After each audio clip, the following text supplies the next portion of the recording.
Ganda ng view. Sabi sa'yo, huwag niyong pagkakapihin yan eh. Nagiging ano eh. Hyper eh. Nandito na kami sa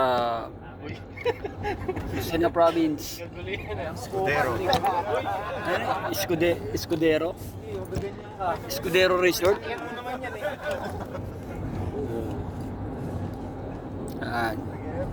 Yung video dun sa ano, yung mga kabataan, Tokyo Drift daw. Guys, kung pupunta kayo dito, kailanganin nyo ako. Dahil isa sa lupain dito ay pag-aari ng aking lolo. Escudero. Highway ka. Ano, may iwasin nyo si Kurt mamaya ng kape pagkakauwi. Tapos yung ano, Ay, pa na daw mag-drive pa, Ray.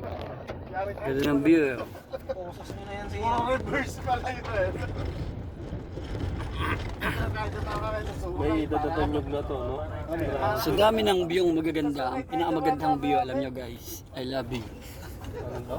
Sabi view na magandang Inat na magandang view. Ano?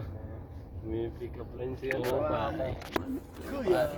Wala kami yung kanina.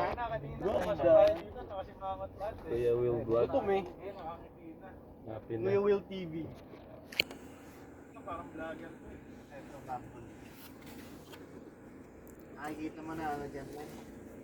Guys, ayan o, nakikita nyo nila ka na yan. Dami sasakyan oh. Doon ba nagpa-park? Malungkot siya. Dami naman tanong na itong matanda na.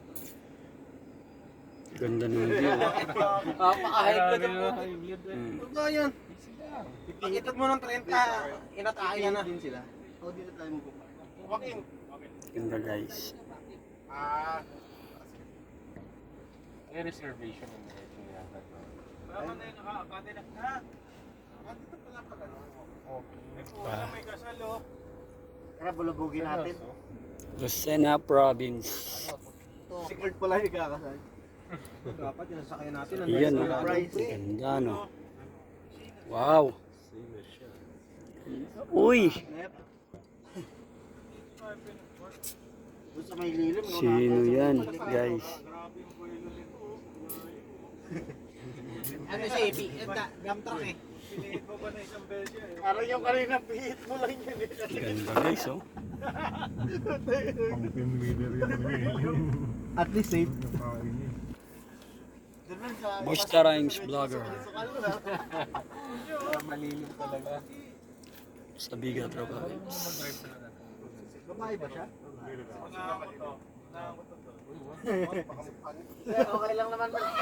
Okay guys, see you later. Ano sinasabi mo dyan? Bababa na kami. Babae yan. Wala sa Bye-bye. lahat yan.